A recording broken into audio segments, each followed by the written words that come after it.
It's 12 o'clock. Your latest headlines on Mira Business FM. The UAE President Sheikh Mohammed bin Zayed and Azerbaijan's President Ilham Aliyev have announced a comprehensive strategic partnership, witnessing the signing of multiple MOUs across priority sectors. State media and official readouts highlight cooperation spanning investment, logistics, energy, including AI and digital, the private sector links. The agreement formalizes a deepening of economic ties that both sides have been building through 2025. Carrefour has shut its Kuwait operations days after closing in Bahrain. The company announced the Kuwait exit following Instagram notices and local media reports. In Bahrain, operator Majid Al Futtaim is pivoting to a new Hypermax format. The closures follow earlier exits in Oman and Jordan. The American University in Dubai has launched a landmark alliance with the University of Pennsylvania's Perelman School of Medicine, Penn Medicine, to establish what AUD calls the UAE's premier medical school, modelled on a US 4-year program. Officials say the partnership will support clinical training, research and academic exchange. Dubai developer Bingati Holding is exploring a potential IPO in the UAE, hiring banks as it weighs timing amid continued strength in Dubai residential markets and branded projects. That's according to Bloomberg. In Islamabad, and Mashreq formally unveiled its digital retail bank, Mashreq Bank Pakistan, in the presence of Prime Minister Mohammad Shahbaz Sharif. This is Mashreq's first full-scale international rollout of its digital banking platform outside of the UAE. Mashreq has committed to $100 million by the end of 2025 for Pakistan operations and its global capability center in Pakistan. Abu Dhabi-based MGX has co-invested with US chip firm Silver Lake in the Altera transaction that leaves Intel with 49% and values Altera at around $9 billion.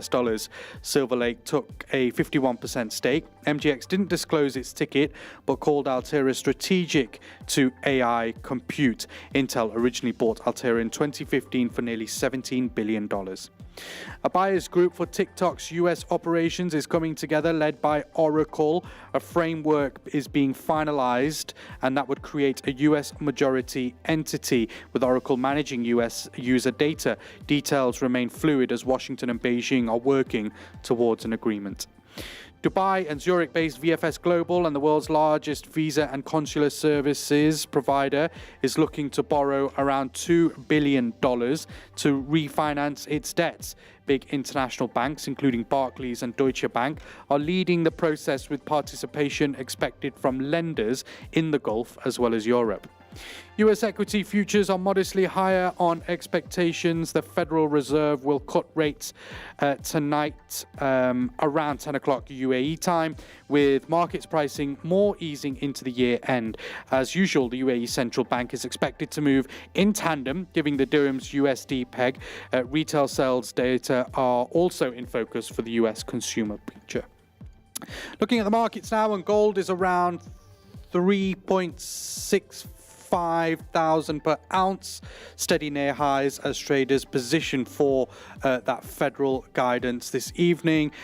Oil Brent is roughly at around $67 per barrel, WTI near $63 per barrel, and the US dollar index hovering around the 97s. And finally, state visit pageantry in London. King Charles III is preparing to welcome US President Donald Trump at Windsor Castle today during his state visit. The spotlight will be on protocol, pageantry and policy optics ahead of what will be a busy diplomatic week for both capitals. 4 minutes past 12, that's your latest headlines on Mira Business FM.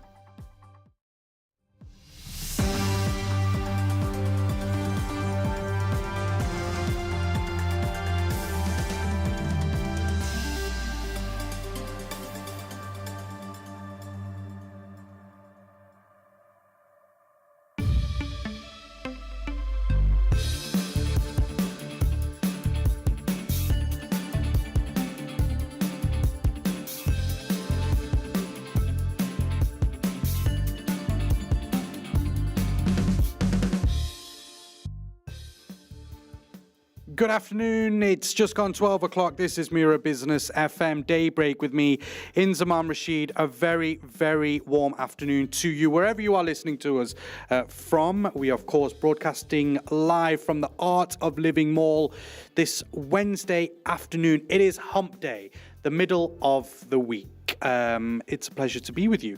Broadcasting on YouTube, live streaming.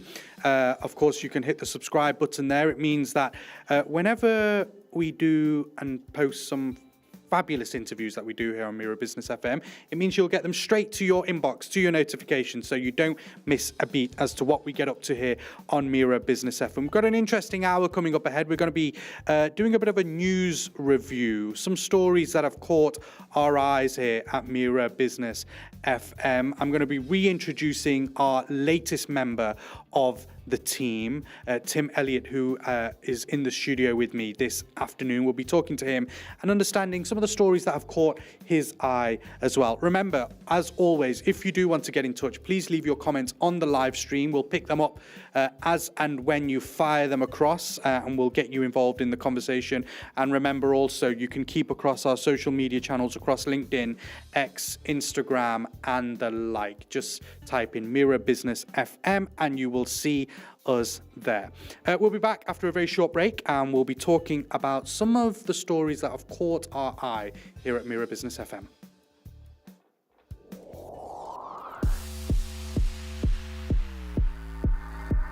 Mira Business FM.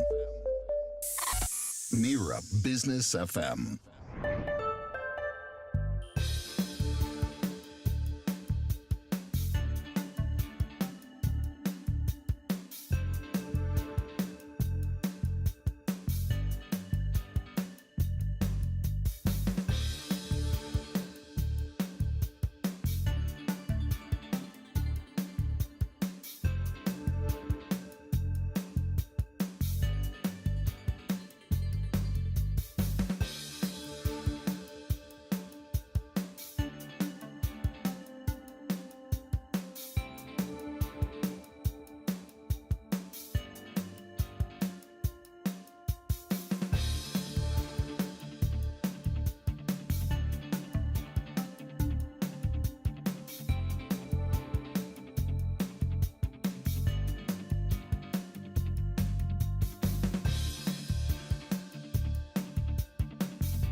Mira Business FM.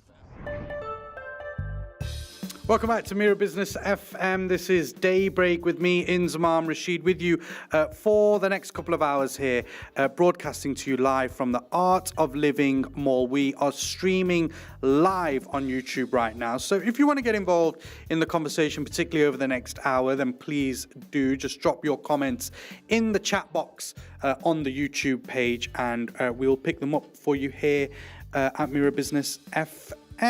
Now, what have we got over the next hour? We're going to be talking about some of the biggest regional stories here in the UAE and the wider Gulf, and also some of the big international stories as well. We're going to have a bit of a conversation, give you our thoughts and our opinions, and give you some of the facts about these stories as well. And I'm delighted to be joined by the latest team member of Mira Business FM. He will be bringing his own show to the airwaves very shortly, rolling his sleeves up as we speak to get stuck in, elbows out and getting ready to... Greased. Yeah, quite. Tim Elliott, of course, I introduced him to you all yesterday. He's here with me today. Tim, a pleasure to have you with us on Daybreak. Very nice to see you, Inzi. Thank you for having me. No, and it's, again, reiterating, it's very exciting to have you on board with your wealth of experience and a brand new show on the way as well, which we're very looking forward to. True, and I'm working on that at the moment. So it's all kind of on a need-to-know basis, as you can imagine. Yeah, under lock and key. Yeah, quite right. But being worked on as we speak. But it'd be interesting to talk to you today because we're going to follow up on a story that you were covering yesterday. Some of the bigger regional stories. I got a couple of, really questions that I want to ask you about stories that would you want a better night's sleep, for example? I'll ask you that later. Think about that now. I don't need to think about that one. No, I know. Most of us don't, let's face it. But would you be willing to pay 23,000 dirhams for a better night's sleep? Look, I would sell a lung or a kidney or whatever to I've already done that. Well, yes, you have actually, given our conversations yesterday. Look, there's loads of news out there, loads of things that we want to talk about, and things that have basically caught our eye, and I hopefully things that will be interesting to you listening and watching wherever you are across the world. Why don't we kick off with a story that you've got then, Tim, that you can hit us with, and we'll go from there. Well, let's start with something you were covering yesterday morning, and this has garnered quite an amount of attention, I guess. And this is the Carrefour story, of course, exiting Bahrain, now closing operations in Kuwait. It's a Majid Al Futtaim franchise, 14,000 stores. I didn't realise it was quite that big, across 40 countries, several in the Gulf region, of course. Major French retail giant, they're going to be closing doors in Kuwait. Now, ceasing operations yesterday. Yeah, and sorry, day before yesterday. The day before yesterday, Yeah, right. And so they've done. They've already left Jordan and Oman as well. 2024, that's right. Yeah. And then they obviously made this announcement with Bahrain, and now this announcement around Kuwait. So clearly, there's something going wrong, maybe, or they are just completely pivoting into a new direction. What they did announce is that, particularly with the 6 stores in Bahrain, they were going to replace them with Hypermax, which is a Majid Al Futtaim brand. Yes. And their version of a supermarket. And I'm pretty sure all the kind of fittings and everything will pretty much be the same. It will just be a new label that comes in. But clearly there is a shift away from Carrefour. Whether there's been a fallout directly with Carrefour themselves is another big question. Well, it is. And is it that, or is it just simply that it is time? Because if you think about supermarket operations, once infrastructure is in place, services are in place to effect delivery, because it's really a delivery system, isn't it? I wonder if it's just time to do that. And I wonder what Hypermax is going to offer. And Carrefour, obviously, it's a French company, Carrefour, if we say it properly. Carrefour. Yeah. And that was brought into the Arab market and received very, very well here. You've been out here in the Middle East for quite some time, and it's been received pretty well out here, right? Well, it has. I mean, if you think about it, Carrefour is just part of the furniture. It's really part of the landscape, and it's standard, pricing, reasonable, quality, freshness, all the things that you should associate with a good supermarket, a good supermarket brand are in place. I don't know what the reason is. I think it's interesting to find out what Hypermax is going to be like. I've never shopped at Hypermax, but let's see what's happening. What do you think? Have you heard anything? Well, I remember looking just recently at Majid Al Futtaim's H1 figures, because of the geek that I am, was looking at. It was in the news. I had to report it. That's why. When I was looking at their H1 figures, I think it suggested that sales at Carrefour had actually gone down by between 1% and 2%, something like that. So, I mean, there was no kind of detail as to what had gone on there, whether that was something to do with, the way we are shopping now. Are we kind of more pivoting towards buying things through the Careem app and, Noon and all that kind of stuff, and just wanting things quickly to our door? And are less people physically going into a supermarket? Or are more people, worried about kind of cost cutting and saving? But then you'd think, well, they wouldn't be going to the likes of Waitrose and more people would go to Carrefour. Or are they going even a step further and going to the likes of Viva, where it's even a lot cheaper? I don't know the reason why their sales had dropped, but I'm trying to think whether there is a link between their results recently and what has happened over the last few days, particularly with Kuwait and Bahrain. And I can't put a stamp on whether that there is a connection there. And you can understand that kind of speculation, obviously. It could just be that it is time, and maybe it is increased competition from the likes of the budget chains, the Vivas, for example. And maybe Hypermax will follow a model similar to that in some way. We don't know. But it is worth discussing because it is, the relationship that many have with Carrefour. You tend, I think, as a consumer, to favour your favourite supermarket brand, and it becomes, in the way the UAE operates shopping malls, it's part of a destination at the weekend for lots of families. And you would spend time, maybe go to the cinema, maybe have dinner, maybe go to the supermarket. You do your clothes shopping, whatever it is. So there is a connection there that I think, potentially people may miss. And also, their stores are huge. Some of the stores are absolutely massive. Yeah. And so then I'm also thinking, are rents for these places outrageous? And has that played a role? Are rents on these stores increasing? Has that had a knock-on effect?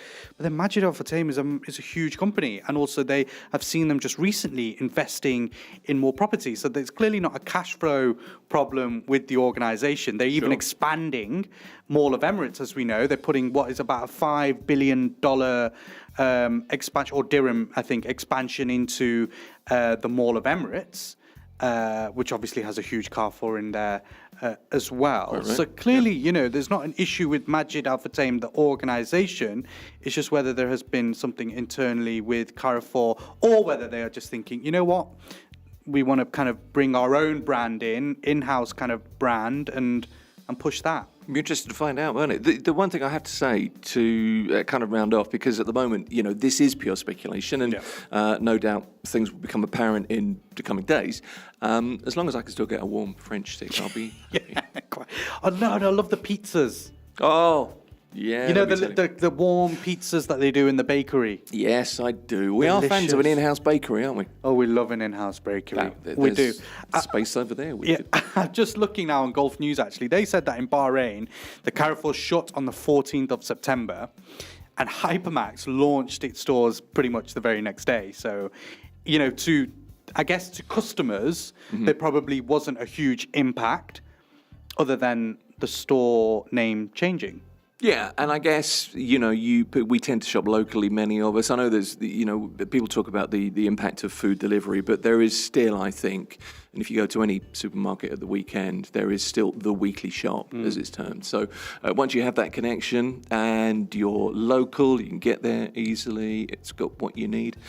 I guess, what difference will it make? Yeah, very interesting. And I think it'll be interesting to find out. Carrefour, of course, has been in the Gulf for around 3 decades or so. It was introduced in the region in 1995. It operates over 390 outlets in 12 markets across the Middle East, Africa, and Asia. And the latest news is that they have now pulled their stores from Kuwait as well as Bahrain just a few days ago. So it'll be interesting to see the direction in which Carrefour goes. What have you got next for us, Tim? iPhones, the new launch, the iPhone 17, the phone 17 Pro Max, the iPhone Air. There's going to be this brand new, biggest change in 8 years, we're being told. Super thin device, titanium frames, pro-level performance, all the usual stuff you would expect, breakthrough design, etc. That's the marketing spiel. The question is, who's coming to buy them? Where are they coming from? Because, if you go to a store, an Apple store, you have to have registered. They're not going to be selling iPhones to the likes of you and me walking in. Oh, so you can't... So is there still the queuing thing happening? Or? There is a very strict... they've sold out, basically, as far as I'm aware, and you have to have registered and then you get your phone. So we'll have the usual pictures of people camping out the night before and rushing out with the first phone, all that kind of thing's going to happen. Dealers as well are reporting, heavy registrations. People coming from all over the world, India, Pakistan, GIS country. I mean, from, lots of different places just to get that first iPhone 17. Have you ever done that? I've never queued to get a phone on the first day. I've never actually got and I'm an iPhone person, and I've upgraded ever since having an iPhone 8 or whatever it was. I have never bought an iPhone within the first week of it being released. So I've always waited a few weeks later, hoping the price goes down a little bit. And of course it doesn't. And then I'm like, oh, forget it. And then I get the phone. But there's no way am I waiting in a queue for a phone. Just if my phone is working fine, then I don't need to do anything with it until... How often would you upgrade your phone? So See, I'm just here on nerve here, haven't I? I can see the smile behind those. Would you think, new phone out, I need a new gadget? I do like that. I you am do? like that. Are you once a year? I am like that. Not once a year. I'd say probably once every 2 years. But when the new one comes out, I need, I feel like it's new. I feel like I need to have it. Yeah, I know. It's a really bad kind of trait. Yeah, I can feel your pain, essentially. The thing is, I'm not an iPhone guy, as much as most of my family are. But I was similar for a long time. I went through a stage of upgrading phones every year. I'd get the latest, Android model. And then I stopped, and I kept a phone for 3 years, and I realised it didn't really make a great deal of difference. But what I do like is the buyback schemes. This is the thing. So handing the phone back in, getting a bit of money off, looking after it a little bit. And I think one of the things with that I hadn't really noticed, but I tend to kind of look after my phone a bit better.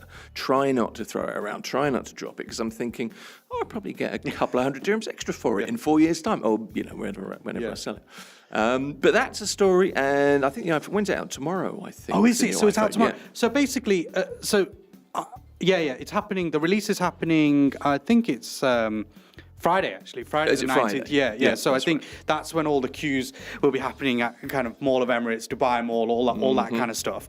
And is there, I don't know whether you looked into this, Tim, or whether you know the answer to this, but is there a limit on how many you can buy? Can you go in and say, I want 50 and you can walk away with 50? The registration was you register for your phone and that's what you get. You can't get multiple phones. Okay. So you may be able to get phones in different colours. I'm not sure. Don't quote me on that, but I know that you have to have registered for what you're taking. So, but I presume then there's a maximum number. I think it's one per person as far as I'm aware. But we know that on Dubizzle, on Saturday morning, on Friday evening, it's going to be, I have an iPhone, it's only 10,000 dirhams. Yeah. 15, 20. Yeah, that would be so interesting. And I think, the big question is whether it's actually worth it. And forget the queuing, whether it's actually worth, because the price has exceeded 4,000 dirhams or something this time round. It's very, very expensive. The price has gone up. Is it actually worth it? I always think if you're in the market, somebody gave me advice years ago about laptops and said, look, when you buy a new laptop or you buy a new computer, buy the best you can afford, the best spec you can at the time, and it will last you longer. And I guess that kind of applies to phones. And, we all like to carry our phones. We like them, the latest thing. So maybe there's that. But don't forget, this year, thin is in. So the new S25 FE Special Edition, particularly thin. The new folding phone from Samsung, particularly thin. The new iPhone, I believe it's the Air, particularly thin as well. So Air is the very, very thin one. This is the super thin. Yeah, and I feel like that won't be good for me because if I sit on it, that's snapping. Do you keep it in your back pocket? I'm not a backpack. I used to be one of those back pocket and I flip it out and have it on the back of my jeans. But I genuinely feel like if I've got quite, sorry, this is probably going off topic a bit. I've got quite thick thighs. So if I'm wearing, like a trouser and I've got the phone in the pocket and I sit down, there could be some bendage of the phone. I can understand that. So May I suggest perhaps a kilt or a shalwar kameez or something? That might be a nice shalwar look. kameez, maybe. That could be a good idea. Could work. Yeah, maybe.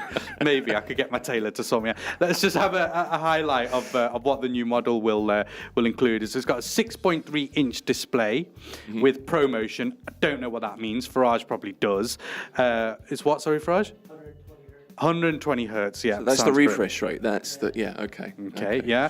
It's got an aluminum frame for exceptional durability, so I might be okay on the bendy phone front. Depending on your attire. Yeah, it's got an A19 chip with a 5-core GPU, so that's 90% faster than the iPhone 14. Right. 5 color choices. This is always interesting, the color choices. Yeah. Lavender. Nice. Sage. I do like green. Yeah. Mist blue. Ooh, okay. Now I'm a shisha smoker, and one of my favorite flavors is blue mist. So maybe that could work. And then white and black. What would you go for? I feel like I've learned a lot about you today. Yeah, you have. That you haven't shared in the office. Yeah. So no, it's good. What would you go for? Oh, I'd be plain and simple black, to be honest with you. Yeah. Yeah. Although at the moment, let me show you. I am in fact like I don't know. It's like a royal blue. I suppose. It's a royal blue. Yeah, quite fit nice, for a king. Yeah. What else? There's 30 hours of video playback, which is 8 hours more than the iPhone 16. Lightning quick charging with the ability to charge 50% in 20 minutes. That's good, isn't it? Especially for some women, because women have got a real issue. I mean, I found this. I mean, this is just my personal experience of courting particular women. Is they always forget to charge their flipping phone.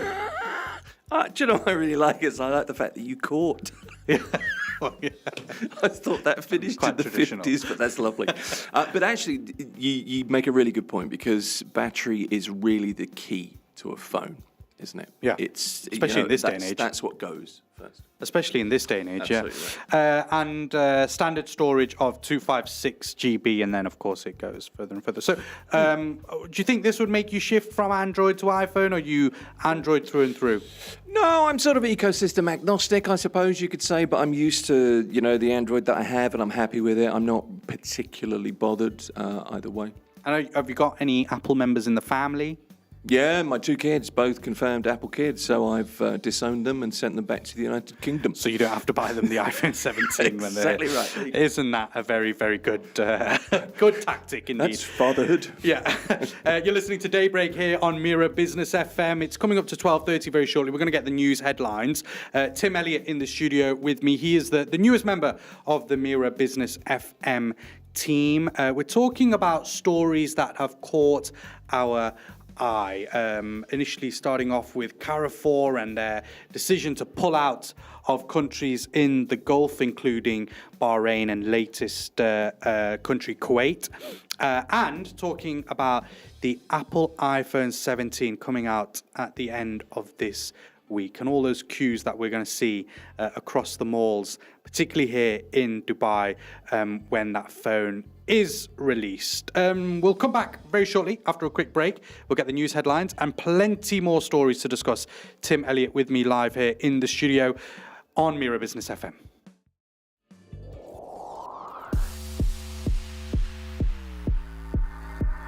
Mira Business FM.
12:30, your latest headlines on Mira Business FM. The UAE President Sheikh Mohammed bin Zayed and Azerbaijan's President have announced a comprehensive strategic partnership, witnessing the signing of multiple MOUs across priority sectors, including logistics, energy, AI, and digital.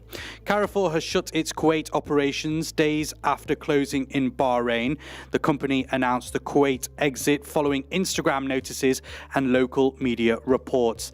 In Bahrain, operator Majid Al Futtaim is pivoting to a new Hypermax format. The closures follow earlier exits in Oman and Jordan.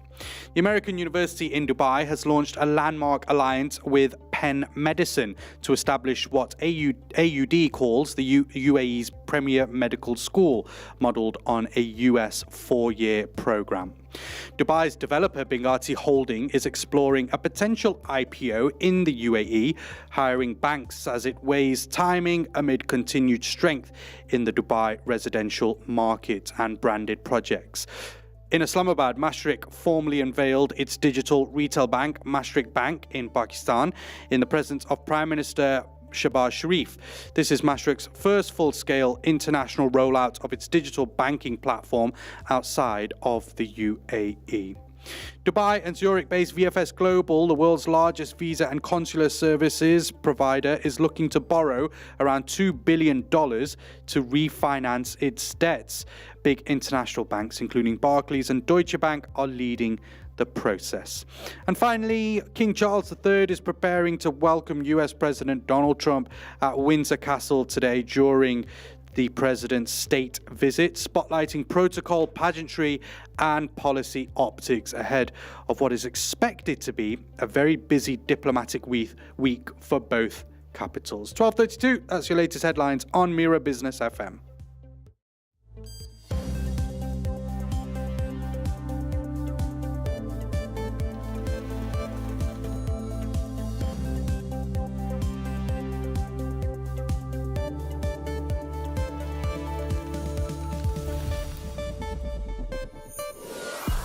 Listening to Mira Business FM. Welcome back. This is Daybreak on Mira Business FM. Inzamam Rashid with you for the next hour and a half or so, up until 2 o'clock this afternoon. A very warm welcome to you wherever you are watching and listening to us from. Remember, if you are on the live stream YouTube page, then you can leave your comments there, and whilst you're there, just hit that subscribe button. It means that you get informed of all the conversations that we have here on Mira Business FM, so you don't miss a thing whatsoever. Right, in the studio with me is Tim Elliott. He's our latest member of the Mira Business FM team. He will be the host of a brand new show coming your way very shortly. Before we continue our conversation about some of the stories that we have both seen, what's hitting the news headlines right now, just a reminder that Tim will be on the air next year, hopefully next year, but next week as well. Could be. Definitely next week. Yeah, he'll be here whilst I'm away for a little bit. He'll be filling in on this show and bringing you many interviews already in the works. Isn't that right, Tim? That is right. Yeah, we have a few names to be bringing you at the moment under wraps. I'm not telling anybody anything. No, you're quite good at that.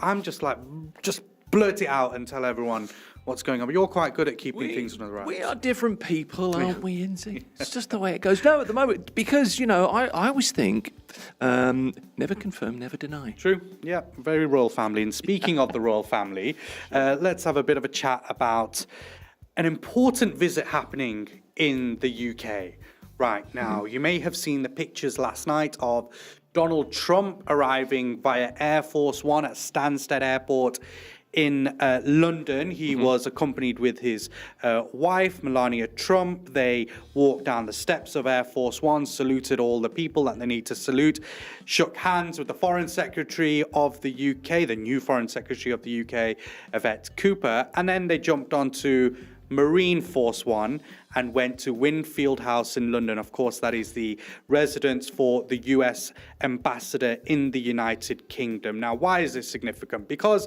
it is Donald Trump's second state visit to the UK, and today it is going to be pomp and pageantry like never before. He'll be meeting the King of England, King Charles III. They'll be meeting at Windsor Castle, an event laden with ceremony, diplomacy and optics as well, I think it's fair to say. What do you kind of think of this, Tim? The diplomacy versus the drama of a state visit? Man, where do you start? Yeah. I think it comes at a really interesting time when you consider the scandal, some of the potential scandal that surrounds Jeffrey Epstein, for example, and that involves the royal family, of course, with Prince Andrew. So that's kind of the backdrop there. I think most of the public appearances will be extremely limited, from what I gather. The president's going to be transferred between locations by helicopter. I think the carriage ride is supposed to be within the walls of Windsor Castle, which will be very nice. It's an amazing location. So I wonder how many media opportunities there will be and how many opportunities there will be to ask difficult questions. Yeah, probably not. Probably not so many. I wonder if he's got his beast. What's the car? Is it called the Beast? I think there are two beasts going, are there not? There's Beast 1 and then there's Stunt Beast, which is the, Is there a Stunt Trump? Many would say there has been in the past. But I gather that's what happens. But it's a really interesting, in terms of the diplomacy, I think it's a really interesting trip. And that is what really interests me, because it's this, it's rolling out everything possible, pulling out all the stops to please and to welcome somebody in a very particular way. And I think it's a way that, that level of royalty, only that level of royalty is able to do. Yeah, and if we just cast our kind of minds back to when Donald Trump was here in the UAE and did that Gulf tour very recently, the kind of backdrop of that obviously was kind of regional tensions and things like that. But actually, what really came out of that trip was a lot of the trade and the deals that Donald Trump had made with the Gulf countries, particularly Saudi Arabia, here, the UAE. He spent time in Abu Dhabi and in Qatar as well. And I think also that will be something that Donald Trump, on this mad agenda that he's got of trade and tariffs and, making sure that businesses are trading with the US and they are getting the best out of what the US has to offer and also bringing in goods from abroad. I think trade will be on his agenda as well. Might not necessarily be on the top of the agenda for the British Prime Minister and even the royal family who he'll be visiting. But I do really think that Donald Trump will be trying to push the agenda of trade and business with the UK, where obviously they're a long-standing partner. But the UK will be pretty concerned with all the tariff issues that Donald Trump is bringing to the fore.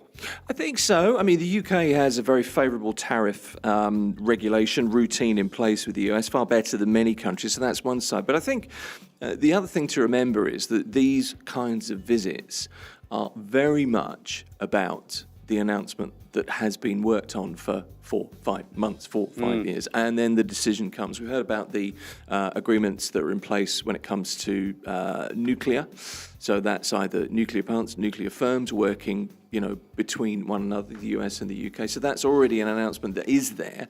And then, of course, you have the opportunity to cement what is known as the special relationship. So I guess there's always that as well. And we know that Donald Trump, his mother is from Scotland, was a big fan of royalty. And I think, with anybody, if that runs in the family, that rubs off in some way with you. And I think the President of the United States is a fan of that. And I think he's also a fan, and increasingly we're starting to hear that he has a good working and quite personal relationship with the UK Prime Minister, Sir Keir Starmer. So, it kind of cements all of those things. That was after Keir Starmer dropped those, or Donald Trump dropped those pieces of paper, and Keir Starmer jumped to the floor to pick them up for the president. Just looking at some stories now, particularly around trade, and the UK and US are expected to sign deals on technology, nuclear energy, as you mentioned as well,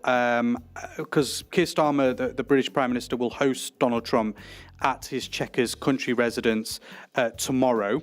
That's to discuss I'm sure, a wide-ranging set of issues from kind of issues in Russia and Ukraine, the issues here in the Middle East as well. But there will be a conversation around promised lower tariffs for steel and aluminium, which are two kind of materials which the US and UK have strong ties over, and I think that the British Prime Minister will want to have those conversations. Talking a bit about the whole state visit and the whole kind of pomp and pageantry, there will obviously be a lot of protest as well around the US president being in the UK. We saw that last night on Windsor Castle, where some people decided to project some footage of the president on there and his relationship with Jeffrey Epstein. How does that kind of make you feel when there is, I don't say half the country because we don't know the numbers, but maybe half of the country unhappy with Donald Trump coming to the UK? It's a really difficult question to answer. I would sort of counter it by saying, in any nation like the United Kingdom or the US, you've probably got something like half like, half don't like, and it's always the case. So I'll be honest with you, I'm not really qualified to answer that. Whether my personal feelings on Donald Trump or Sir Keir Starmer or anything else is kind of irrelevant here. All you can really do is look at what's going to come from this? What's the reason for this? What's the outcome? What's the potential? And whether or not it's good for the likes of you or me or my family or your family or anybody else that we're associated with. That's really where my concerns are. Yeah, well, I've got nothing left in the UK apart from my old cat, which is being looked after the next door neighbour now. So if there's going to be any benefits to Jeffrey the cat, then it's unfortunately named Jeffrey the cat. As long as Jeffrey's living out his or her day, or his days, I guess, in with the right amount of food and warmth. I'm sure he is. He's got plenty of birds in the garden to catch. I want to ask you a question, though, and this is turning a bit fun, because when these kind of visits happen, and I've just been watching some of the UK news outlets over the last couple of days as they prepare, particularly in Windsor and other parts of the country, as they prepare for Donald Trump arriving, is that there is a lot of kind of memorabilia, and people kind of have a bit of fun. They kind of custom-made kind of items for Donald Trump arriving. What would you, if you were designing like a welcome pack for a state visit, what would you include in a welcome pack? A baseball cap immediately. Has to be a red cap, doesn't it? With I would have a play on make DJT better again. I don't know. Not make America Great Britain again. Something like that. That may sour relations. Let me just put that forward. Baseball cap comes to mind first of all. A kilt, maybe. His association with Scotland. I think Donald Trump would look great in a kilt. Is that wrong to say that? That might not work. Maybe, okay. Maybe we can rewind and edit that bit. Hopefully not a windy day. I would probably go for a custom Trump-flavoured ice cream. Nice. Oh, I like that. What would the flavour be? No. What's his favourite? Cola. It's a carbonated cola beverage, is it not? A diet beverage, I believe. So maybe a diet cola ice cream? Maybe. Nice. Yeah. Sugar-free? Yeah, exactly. And that actually leads me on to my next story that I've seen. Okay. The one half of Ben & Jerry's has resigned. Jerry. You were talking about this morning. So Jerry has resigned after how many years? 47 years? Yeah. They started off in 1975, I think it was. Something like that. 78. I think it's 78, was it? Yeah. And so they've been around for quite some time. It was then taken over by Unilever. And Ben and Jerry was the name of the two guys who founded it. Jerry has decided to step away. Why is Jerry unhappy? So Jerry's unhappy because he disagrees basically with the way that Unilever which is now the parent company, is actually running the organization. So he put this whole statement out on X. Jerry Greenfield, he helped shape the popular ice cream brand into what it is today.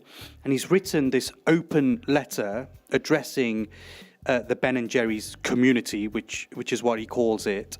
And he basically said that the company's lost its independence since Unilever took over. I think what he's worried about is Ben and Jerry's was all about social activism. It was more than just ice cream. They did a lot around social activism in many different causes.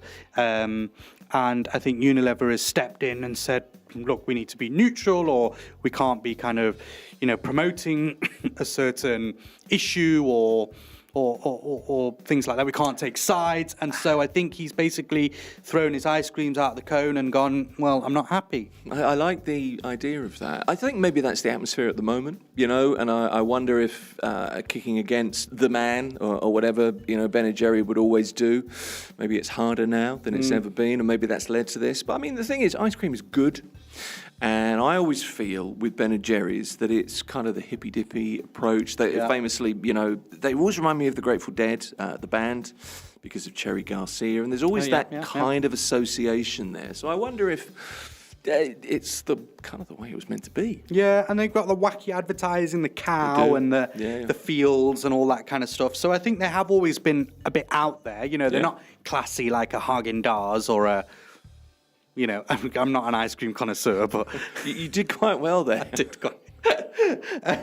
What he did say, this is Jerry Greenfield, he said that he could no longer in good conscience continue working for a company that had been silenced by Unilever despite a merger agreement that meant to safeguard the brand's social mission. What Unilever said in response, that they disagree with Jerry's perspective and has sought to engage both co-founders in a constructive conversation on how to strengthen the brand and its powerful values-based position in the world. But he has said that he's going to step down as a brand ambassador and that he will not be party to kind of any lawsuit or anything like that. So I wonder, is it still going to be Ben and Jerry's? Will it just be Ben's now? Ben and no Jerry? Ben and no Jerry, yeah. Ben and goodbye Jerry, I don't know. Well, I guess if you sell the company, when was the company sold? Was it the 90s? I think the company was sold back, 2000 it was, yeah. 2000, okay, so it's a while ago. So I guess that brand name's there to stay. I hope it is. Yeah. I hope they can work it out, actually. Yeah, that'd be nice. Let's see if it comes. Right, what have you got for us then, Tim? Here's a question for you. Who is currently ranked as the country's most distrusted profession? What would you say? What profession is not trusted by more people than anybody else? I'm going to be a bit of a killjoy here. Okay. I know this. Oh, you do? And that is because here on Mira Business FM, you may remember, we actually interviewed the man who did this survey. Nigel Sillitoe. I had a feeling you might know. I wasn't here at that point. Yes. So you know. So we know it is influencers. It is influencers, yeah. For many, because of the way they project perfect lives, often curated and exaggerated purely for social media. So basically annoying.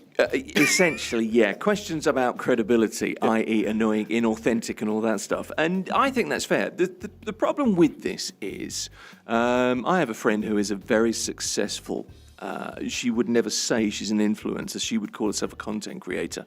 So that's kind of the natural extension, I suppose. It's very unfair on the people who are doing something niche, doing something well, doing something worthwhile. But it has to be said, there are times when I think, yeah, I know. And the growl comes out. So you can see why. But it's substantially more. It's something like 3 or 4% more than any other profession. The usual things are there. And this is the first time, I think, that influencers have topped this Oscars of the most distrusted role in I think it's in the UAE, I think it is, isn't it? It is. It's Insight Discovery's 7th annual worst reputation in the UAE survey. Now, I'm taking it with a pinch of salt, but it's always generally been recruitment firms, for example, or credit card issuers, or financial consultants, and it's generally that. Very often, unfortunately for many, real estate professionals come under that banner. Just when you say those professions, I just, You do, and it's very unfair because I don't want to tar people with the same brush because I know some great financial consultants. I know some really decent real estate professionals. I'll brush them all with the same brush. So you do that. Telemarketers, call centers. See, I used to work as a telemarketer. I used to call people about getting lead generations for vehicle sales. Okay. Come down, great summer offer happening at Toyota of Welwyn Garden City, and I'm calling from Liverpool. I bet you were. Did you have a pitch as well that you had to stick to? Oh yeah, full pitch. Yeah, had to. Full Yeah. pitch, yeah. I tell you what though, they were impressed because one time I spoke to a couple. I think I was selling a Range Rover. It was Land Rover, Range Rover for some company, and the couple couldn't speak proper English. Okay. So I spoke in Hindi to them, and I got a lead generation. I bet you did. Yeah, and they played it back to the rest of the team, but they had no clue what I was saying, so I could have been saying anything. But telemarketers are annoying as well. What was interesting about this when we spoke to Nigel is that actually he was talking about, it's less so kind of influencers who talk about fashion and stuff like that. It's more nowadays actually finfluencers. Yes. And they're the people specifically talking about finance and trying to, encourage you to go into whatever, Bitcoin or crypto and all that kind of stuff. And I think there's a real worry there is because they're not giving proper official kind of advice. Well, this is the thing. If you want to give financial advice here, you need a central bank license to do that, and that costs a lot of money. That's a major investment, and if you don't have that, you're not regulated to do so. And that, therein lies the dilemma. And though there are very real implications. If you convince somebody to put an investment in a particular crypto, Bitcoin, whatever it is, scheme, as opposed to, why don't you try this blusher? Or this colour works for you. Those are relatively harmless in most cases. I understand well, it worked for you and me this morning, didn't it? We obviously looked in the mirror before we left the house. But, in terms, I understand the issues with image and body image and everything else, and that leads on. But when you compare them, the loss of wealth over you've worn the wrong colour today, there's a very real difference there. And you can understand why. They took the list. Yeah, makes total sense. Yeah. Right, we've got 8 minutes before we hit 1 o'clock and we'll get the news headlines. Have we got another story that's caught your eye today, Tim? One more thing, and I think this is one of those real local success stories, and I can't believe Global Village is turning 30 this year. I know. A few kiosks in 1996. It'll turn 30 at the end of its season this year. Just a couple of kiosks in 1996. 10.5 million attendees last year. Wow, I was one of them.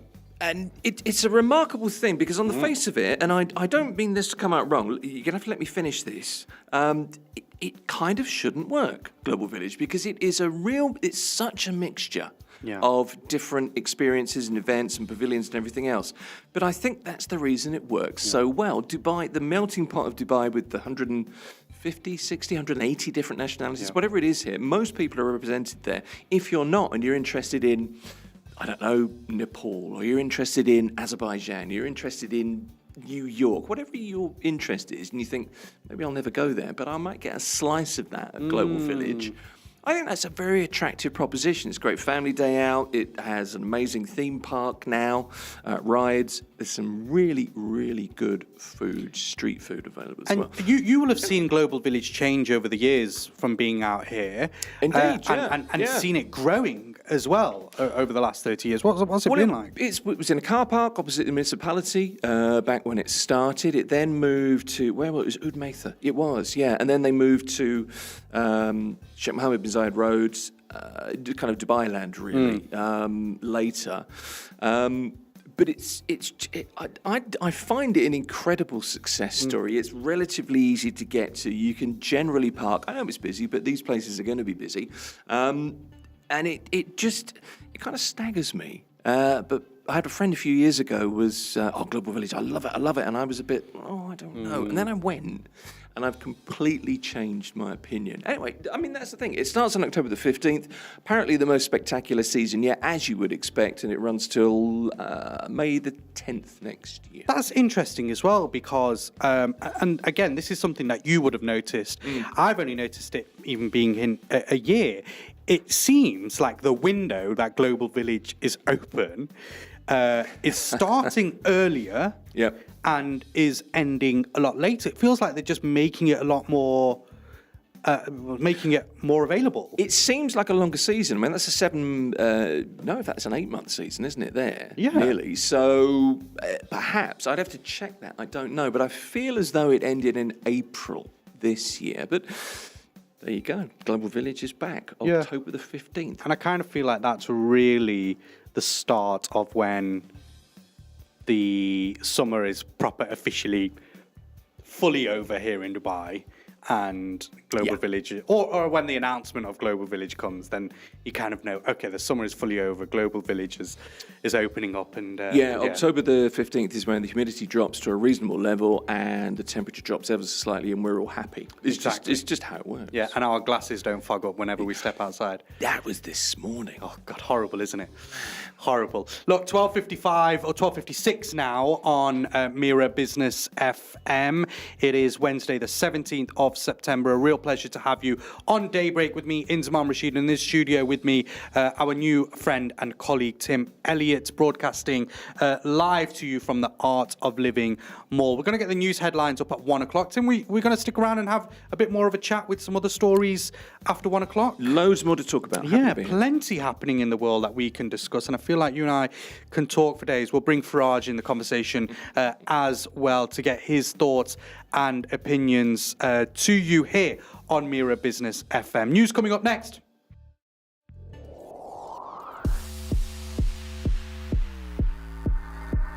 Mira Business FM.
It's 1 o'clock. This is Mira Business FM, your latest headlines.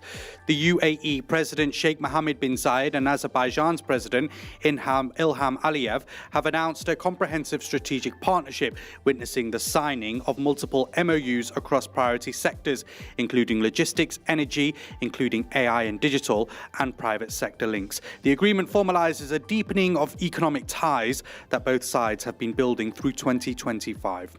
Carrefour has shut its Kuwait operations days after closing in Bahrain. The company announced the Kuwait exit following an Instagram notice. In Bahrain, operator Majid Al Futtaim is pivoting to a new Hypermax format. The closures follow earlier exits in Oman and Jordan. The American University in Dubai has launched a landmark alliance with Penn Medicine to establish what AUD calls the UAE's premier medical school, modelled on a US 4-year program. Officials say that the partnership will support clinician training, research and academic exchange. Dubai developer Bingati Holding is exploring a potential IPO in the UAE, hiring banks as it weighs timing amid continued strength in the Dubai residential markets and branded projects. That's according to Bloomberg. Over to Islamabad now, and Mashreq formally unveiled its digital retail bank, Mashreq Bank Pakistan, in the presence of Prime Minister Shehbaz Sharif. This is Mashreq's first full-scale international rollout of its digital banking platform outside of the UAE. Mashreq has committed to $100 million by the end of 2025 for Pakistan operations and its global capability center in Pakistan. Abu Dhabi-based MGX has co-invested with US chip firm Silver Lake in the Altera transaction that leaves Intel with 49% and values Altera at about $9 billion. Silver Lake took a 51% stake, and MGX didn't disclose its ticket but called Altera strategic to AI compute. Intel originally bought Altera in 2015 for nearly $17 billion. A buyers group for TikTok's US operations is coming together, led by Oracle. A framework is being finalized, and that would create the US majority entity with Oracle managing US user data. Details currently remain fluid as Washington and Beijing are working towards an agreement. Dubai and Zurich-based VFS Global, the world's largest visa and consular services provider, is looking to borrow around $2 billion to refinance its debts. Big international banks, including Barclays and Deutsche Bank, are leading the process, with participation expected from lenders in the Gulf as well as Europe. And US equity futures are modestly higher on expectations. The Federal Reserve will cut rates at tonight's decision. The market's pricing more easing into the year end as usual. The UAE central bank is expected to move in tandem given the dirham's USD peg. Retail sales data are also in focus for the US consumer picture. Looking at the markets now, and gold is trading at around $3,650 per ounce. Oil and Brent is roughly at around $67 to $68 per barrel. WTI is near the $63 per barrel mark, and the US dollar index hovering around the 97, softer versus the recent peaks as the rate cut odds firm. And finally, state visit pageantry in London. King Charles III is preparing to welcome the US President Donald Trump at Windsor Castle. That's during his state visit. It will spotlight protocol, pageantry and policy ahead of what is expected to be a busy diplomatic week for both capitals. It's 4 minutes past 1 on Mira Business FM. That is your latest headlines.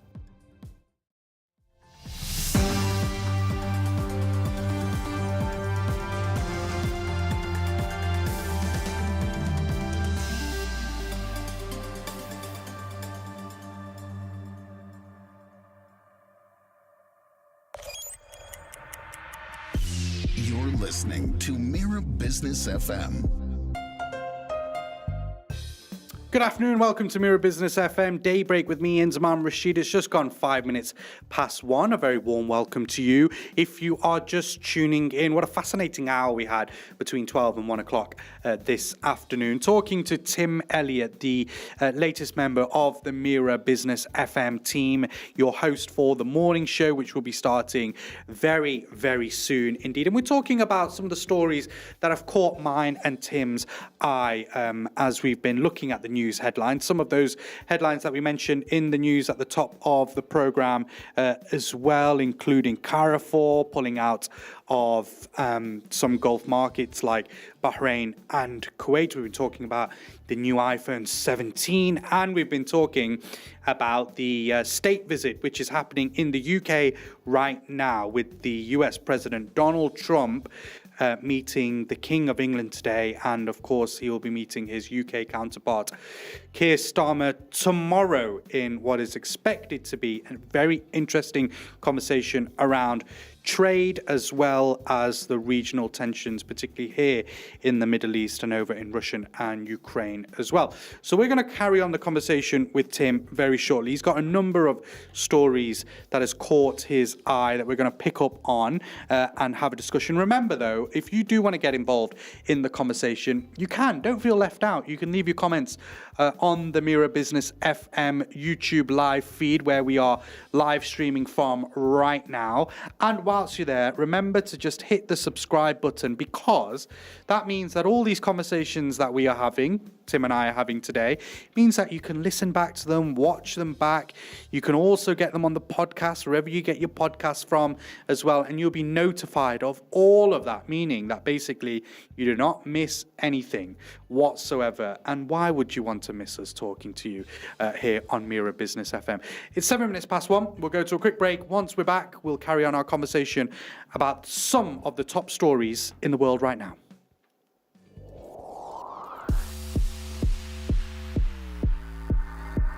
Mira Business FM.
Mira Business FM. Welcome back to Mira Business FM Daybreak with me and Zaman Rashid. Just gone 11 minutes past 1. A very warm afternoon to you, wherever you are watching and listening from. Tim Elliott in the studio with me, continuing our conversation around some of the top news stories in the world right now. Things that have caught our eye, things which are making us talk and also think, which I think we need to do every now and then. We need to do more of it, don't we? Let's face it, AI is taking over. I just think, I'll just plug it into ChatGPT. Life will be easier. But you're right, we do need to think. Do you know what's catching my eye? And this, do you wear gold at all? Do you have any gold in your life? You a fan of gold? I've got gold in my life. Yeah. I don't really like wearing jewelry. My sister is getting married very soon. So she is. So I think I will probably have to make a trip to the old gold souk to maybe get her a couple of bits. Unfortunately, it's surged 31% this year, according Excellent. to the World Gold Council. But this is what's really interesting. Traditionally, a safe haven, gold. Obviously, I think there's a lot of uncertainty around now, and people will generally jump to a safe haven. But it's up 3.9% in August alone. Gold yesterday reached just shy of $3,700 an ounce, 3,698.78 per ounce, which is an all-time high yesterday afternoon. So far today, obviously, trading still going.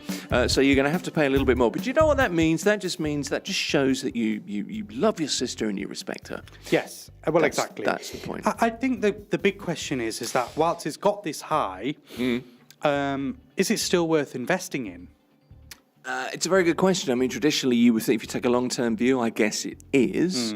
If you're buying at the moment, I guess you'd be reticent. And I think that's reflected in buyers at the moment. Jewelry sales have slowed considerably. There's interesting gold bars and coins. That's probably more investment purpose. You would think. I think that people are buying like gold bullions more than ever before, right? Yeah. Absolutely right. People are. But, footfall, I think, is down. Sales certainly down. Fairly heavily down as well. Shoppers kind of holding back on discretionary stuff. I really fancy a new necklace. I think people are rethinking that slightly, and that's for obvious reasons. Who knows what's going to happen in a year's time? But at the moment, gold at an all-time high. Well, in 2 years, it's increased by $1,600. It is a huge amount. I mean, as I said, just this year, 31% is the surge this year, and that's the World Gold Council figures there. So it's a very interesting time. Just reading here, some experts are apparently saying that gold has still got plenty of momentum left. So when you compare it to inflation running high, the dollar obviously weakening as well, and rate cuts. Well, we'll hear tonight about rate cuts. Yes.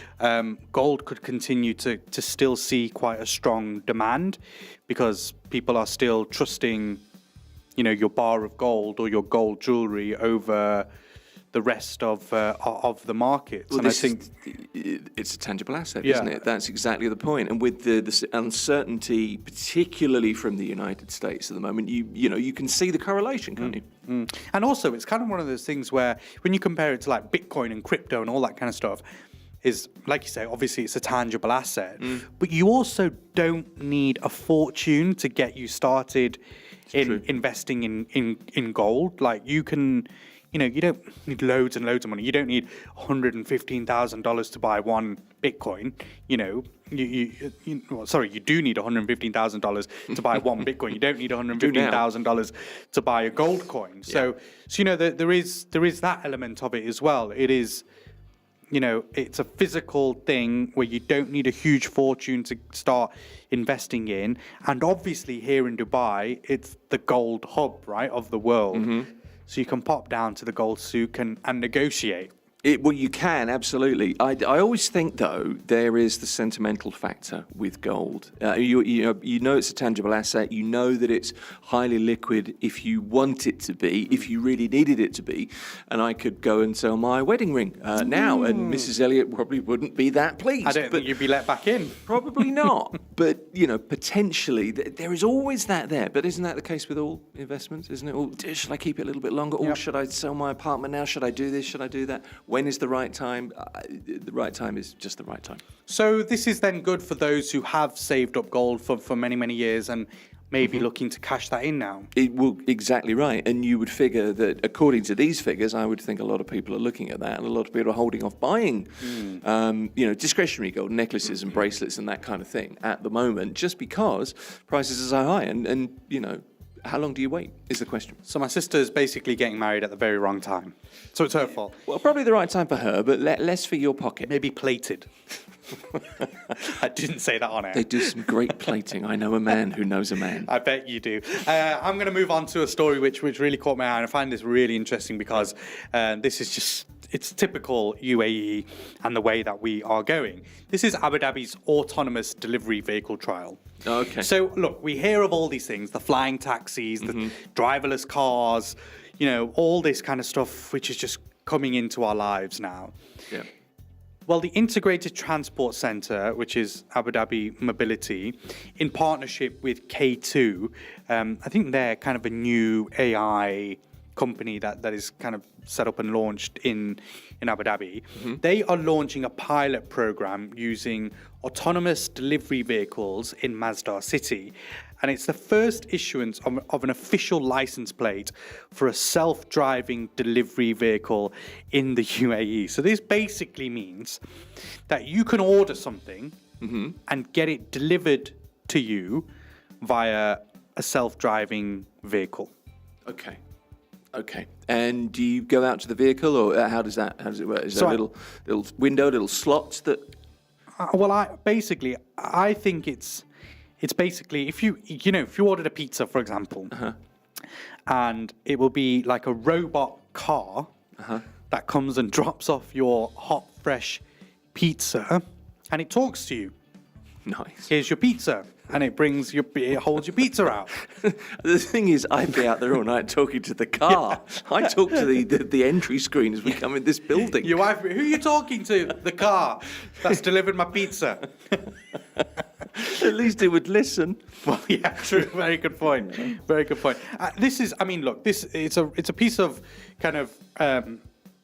It's a piece of tech which is huge because when you look at the regulations as well, issuing license plates, defining kind of safety rules, and I think Abu Dhabi is moving carefully, but is clearly pushing ahead with this kind of a thing. How does that kind of make you feel? Are you ready to live in this world where we're going to be a bit Star Warsy? A little bit Star Warsy. Yeah. No, I'm kind of happy with it.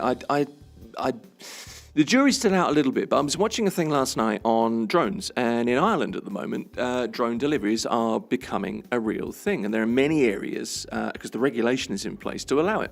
So the drone, the pizza, Chinese food delivery, whatever it is, comes hovering over your house. It comes down on a string cable.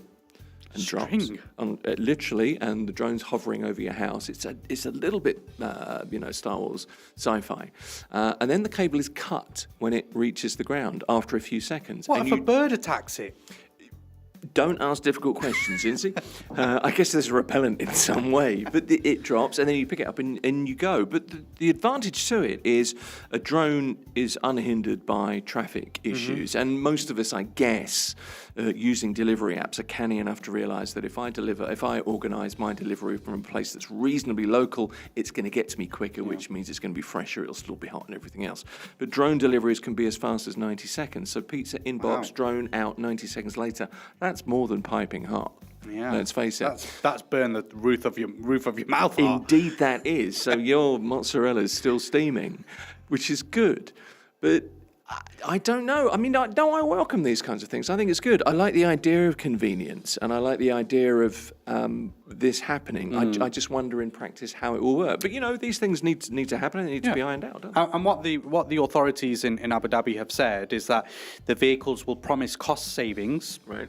They will also help with speed, so getting your order quicker to you. I mean, already right now we get stuff to us pretty quick. It is, yeah.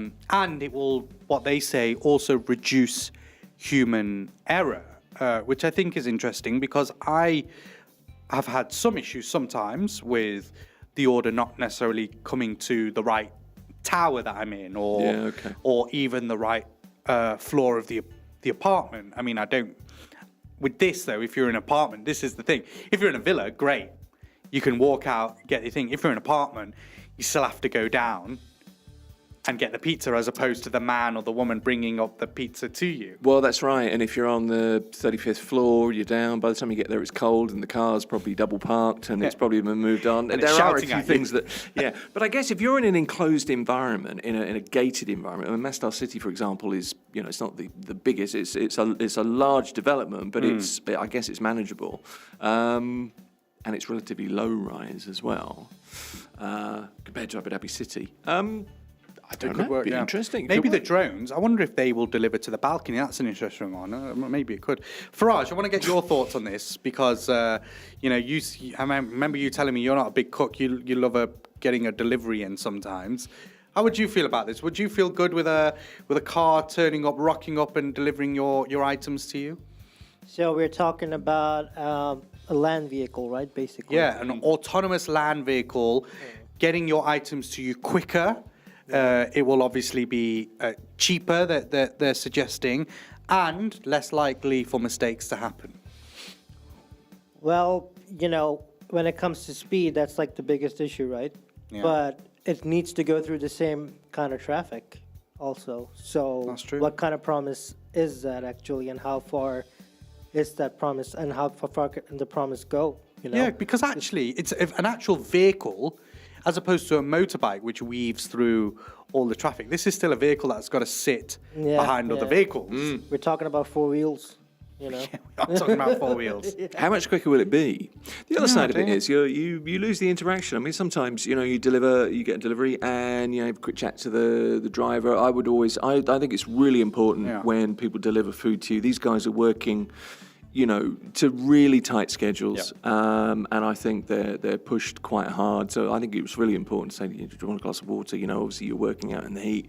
I think it's important to treat people properly, and I kind of like that interaction. A bit of water and all that kind of stuff. Yeah. So it says here, so obviously this is developed by K2, as I mentioned. The vehicle will be called AutoGo, and the trial operation, as I said, will take place in Masdar City.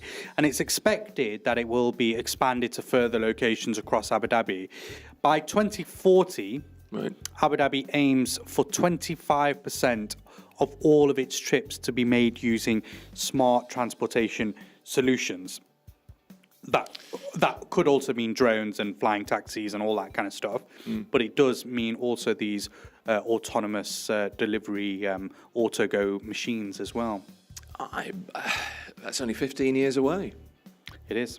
Who knows? Just looking at them, I don't know if I can turn my screen and show you. Let me move around. Yeah, but look, it's got a face and everything. See, it's got eyes, and that's the face. It's like a little mini truck, isn't it? A little mini van. It is, yeah. Interesting. Look, I think it's one that we have to wait and see for the future, whether we live in that kind of a world. I would agree with you. Let me ask you something futuristic when it comes to wellness, if you don't mind. Would you? What do you think about biohacking? I don't know much about it. Well, nor do I, but I'm learning because apparently you can, if you pay some money, you can sleep much better.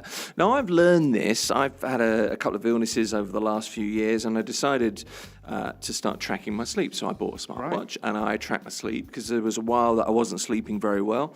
I had some surgery, came back from that, and now I kind of track my sleep, and I know approximately how much I sleep a night. I would generally sleep 6.5, 7 hours, something Very like good. that. And I would Very try to get as much as 8 if I can. But I always feel better after more sleep, as we all should, and most of us do. But would you like to improve your sleep? I absolutely would. You just said very good when I said 6.5, 7 hours. Yeah, do you very not? good. Oh, no, Really? no. I'm on average about 3. You're kidding. No. Wow, you're functioning particularly well. What a high-level functioning person you are. The thing is, this is quite odd. I know you just said that the more sleep we get, the better we function. I really find the opposite. Right. And I've had conversations about this with actual serious health professionals and all that kind of stuff, and we found that I do struggle with sleep.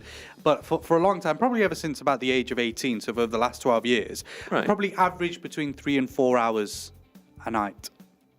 And Sleep, is that what about the weekend when you're maybe relaxing a bit more? Still No, then? still pretty much the same. Yeah, I'm in a proper routine where I just sleep late.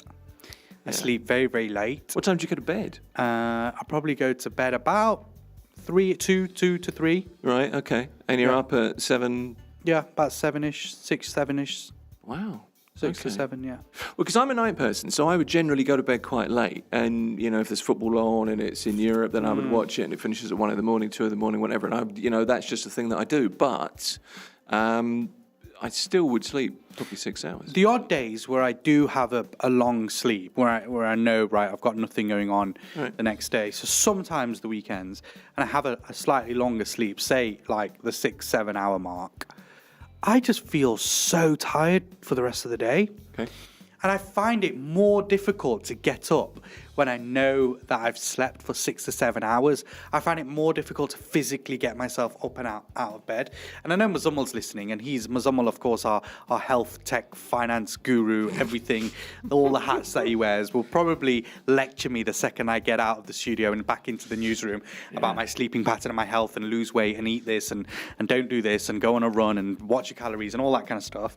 But it's just genuinely an odd kind of thing that I've now got into routine over the last 12 years in particular. Wow. Well, the thing is, look, resting is now considered one of the most active investments in health and increasingly in longevity, this kind of new health area that we're sort of moving into. So there's a new product out, and it's called Pod 5. Okay. So it's essentially a temperature thing, and it adjusts temperatures, elevates your body, it plays soundscapes, so it works according to your sleep stages, your biometrics, and your environment. So it's like it's a pod that you sleep in, basically. The thing is, the billionaires, the Mark Zuckerbergs, the Elon Musks have these things. Apparently, they do. That's in what their we're being homes? told. Apparently so, Oh, yeah. okay. Yeah. And so how much are you paying to use one of these facilities? Well, you buy them. They are about 11. They start around about 11,000 dirhams. But if you buy all the blankets, the matching blankets and accessories and all this stuff, around about 23,000 dirhams. And apparently, it measures how you sleep and it adjusts temperatures. Temperature's important when you sleep. So wait, instead of sleeping in their bed, they're sleeping in one of these things? Yeah, it's a pod. Yeah, it's a pod specifically for sleep, to try and help you sleep. And can you share it with someone, or is it just singular? It's a very good point. I haven't seen one yet, but I guess you would have double pods, wouldn't you? You would think. You could have double But how pods, would yeah. I suppose you can just like mattresses. You can buy mattresses where one side is firmer, one side is softer. So I suppose you can have pods adjusting either side. Who knows? I wonder. See, again, Multi-pod. yeah, multi-pod, yeah. Again, this is one of those things of the future, like we're talking with the autonomous vehicles, right? I just wonder whether we're gonna end up being in this world where this is just the new norm. Where forget a bed with a traditional, what do you call it, headboard. Headboard? Headboard. Yeah. You clearly don't sleep much in a bed, do you? The headboard and a mattress and your mattress topper and all that kind of your slats at the bottom. Yep. Wonder whether this is going to be the new norm. Well, it makes me think of Passengers or Alien or any of those movies where, you go into hypersleep because you're going all these distances across the universe. And, these pods are like that. I just wonder whether it would make a difference and how much of a difference it would make to your sleep. Because, people do suffer from not sleeping enough. Clearly not you. No, People do. I'm still here, fully functioning. Yeah, well, some would argue. Yeah, true. Look, it's coming up to 1:30. We're going to get the news headlines very shortly. And then what we'll do is have a bit of a recap for you over some of the conversations that we've had here on Mira Business FM. Stick with us. News is next.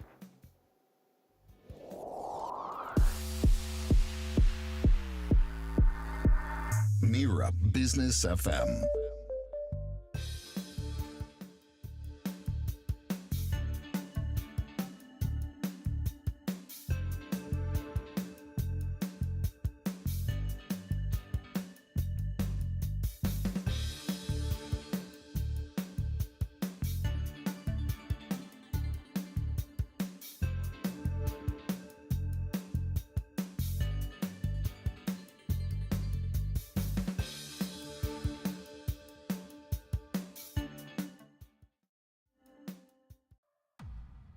Mira Business FM.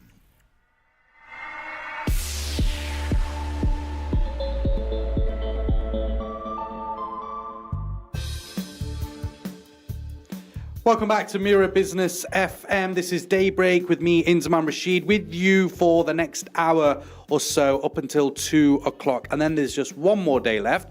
And then it's a public holiday, so we can all relax. Welcome wherever you are tuning in from. Of course, you can watch us live on YouTube at Mira Business FM. You can also hit the subscribe button there where you can watch back on all the interviews that we have on the show, including the one that we had just in the last hour speaking to Dr. Frederick Schneider. He is an economist and a senior fellow at the Middle East Council of Global Affairs. Interesting conversation because we spoke deeply about Dubai surpassing the population of 4 million residents and that growing to 5 and 5.8 million in the years to come, and how a city like Dubai is keeping up with that huge exponential growth that it's seeing, and whether the infrastructure here can actually take it, and what authorities are doing to develop the infrastructure to ensure that we're not just getting a bit too crowded here. I sometimes see people saying that, oh, I'm moving to Dubai, or people message me saying,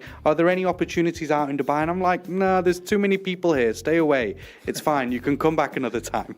But in this hour, I want to talk about something that people that do come to Dubai thoroughly enjoy, and especially those who live here as well. If you could see, well, you can see me on the cameras, you can see that I'm partial to some good food, and that's exactly what you get here in Dubai. When you think of the world's great dining experiences, you might picture initially Parisian brasseries, even Tokyo's sushi counters, or the fine dining temples of New York. But increasingly, the frontier of gastronomy isn't about what's just on the plate. It's about the journey, the setting, the lifestyle that surrounds it. And I want to move to Turkey's Aegean coast, a beautiful part of the world, which I was lucky enough to explore just very recently. And let's tuck into the timeless coves of Göcek. Something new is happening there. Imagine sailing into a hidden bay, stepping off your yacht, entering not just a restaurant, but an entire gastro destination. That's what I had the privilege of doing. I get it, not all of us have yachts, but you know, you can take a small boat out to here as well. A place where every hour of the day becomes a ritual. You've got fresh bread, coffee in the morning, symphony of flavors as the sun sets, music and cocktails deep into the night, and art woven into every corner, which I have witnessed with my own eyes. This is Miori, described as Turkey's first gastro destination. It's part restaurant, part coastal village, part cultural statement, you could say. And at the helm of this vision is someone who knows hospitality and branding better than almost anyone, I think it's fair to say. You were a great host, I have to admit. Yiğit Sezgin, he's worked with the likes of Fairmont Hotels, Accor, Aman as well, built some of Dubai's most exciting lifestyle concepts.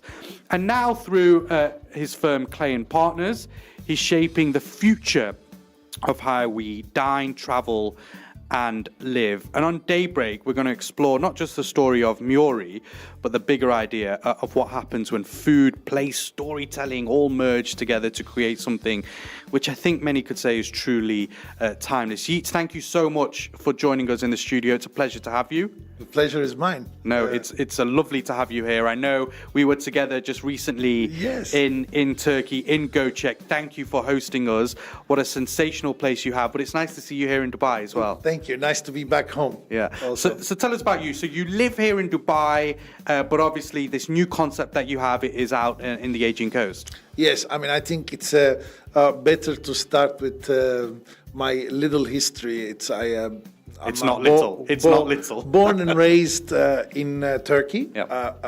However, I'm half Greek and half Turkish, and really part of this Aegean coastline, the best part of the Aegean coastline, huge which is loss sitting between to Greece and our Turkey. community. And you Not only witnessed was that, he as an you have incredible mentioned. actor, we all know And his I've been work, living but in Dubai his ability- since as a 1999, in and director, out. too, I've filmed a lived in quiz Japan, show. He Qatar, was one of the Bahrain, first guys to do but political back into thrillers, Dubai Days of the all the Condor, occasions. all the presidents. So It was I'm this one huge that loss who's been to promoting our Dubai to community. come to Not 5 only was million he population. an incredible actor, we all know his Yes, and obviously For the ones that who knows huge Dubai well loss would to understand that our it's one of the community. best things about Not only was he Dubai. an- Even before COVID, we had the opportunity to live 6-7 months or 8 months of the year here, and 3-4 months of the year on another part of the world. Sure. If going back to your own country, whether that it's India or London or New York or Greece or Turkey or Italy or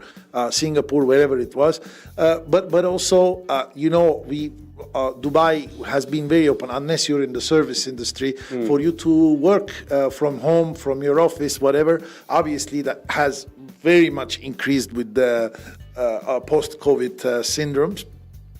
And I'm one of that lucky ones that I've been experiencing this dual life, the best of both worlds, I would say, and always in the sunshine. Yeah. And I call it the center of gravity change. I come here now, which I am back in Dubai, live here, and then I would travel back in and off, on and off to Göcek and to Greece or wherever other places that I need to go to for work.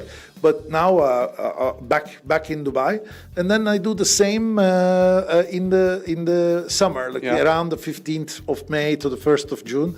Luckily, I have the chance to go, and in order to make sure that I create a home myself to go to, I decided that all this vision, all the experience and the know-how that we have created together with my partners and what I learned in Dubai in the hospitality industry, we put it down into Miori. I would say it's almost a hobby/ego project. Hopefully it works out. It does seem to be working out at the moment. Well, it's something I could see you are very proud of. We'll come on to the conversation about Dubai very shortly and what you've been up to here over the last 26 years, because it's been a lot, and not just here in the UAE, but the wider Middle East as well. You've had a big hand in how some of the largest hotels have operated out here. But I want to talk about Miori, the future of gastro destinations. I think it's fair to say it's described. I think you guys described it as a rhythm of life rather than just a restaurant. Tell us a bit about Miori. What is the actual concept? What happens there? How does it work? Obviously, because of my work and because of my lifestyle, I've been traveling around a lot, and I can tell you, it's really for the people that who are listening us or they will listen later. The best places in the world for you to discover is the Aegean coastlines. And that's between Greece and Turkey. I don't know exactly the numbers, but we can have a look at it. I would say at least 600 to 700 islands that you're talking about due to the nature of the sea and the earthquake zone that created all these islands throughout centuries. The best sea, the best weather, and also an amazing attitude of the people within that zone. What I wanted to do is, bring that amazing nature and connect it to a super luxury gastro lifestyle destination. And when I say luxury, I am talking about bare feet. We really look after you. We provide you the best of the food, fresh from the sea. There are only very minor examples today around the world that you can do that today. You're sitting on a 60, 70 meter yacht, and then you're going into these small little village restaurants. Some nice, some not nice, but you're never guaranteed the quality of the food and the service that you're going to take. And we our objective and our manifesto and our mission or vision was, how do we create a destination, which is also very difficult because it's very difficult to come from the land, to for all these yachts and yacht lovers and sea lovers that will come there and have a true 360 journey of gastronomy with 6-7 different concepts inside. Because this is it. We've seen the Aegean coast be populated heavily over the summer months with many yachts, super yachts, Exactly. arriving there. Over the Exactly. years, it's been populated more and more. But there is an issue where sometimes, I mean, look, I don't live on a super yacht, I don't own one, but I'm sure you get this idea of you want to get off, you want to try and find some Yes. nice food, you want to spend maybe a bit of time on the beach, that kind of thing. See some people. Exactly, Yeah. and not just be on your own vessel the whole time. And so this is what it is. It's a concept Yeah. where you park up, you can get off, you can enjoy amazing atmosphere, amazing food.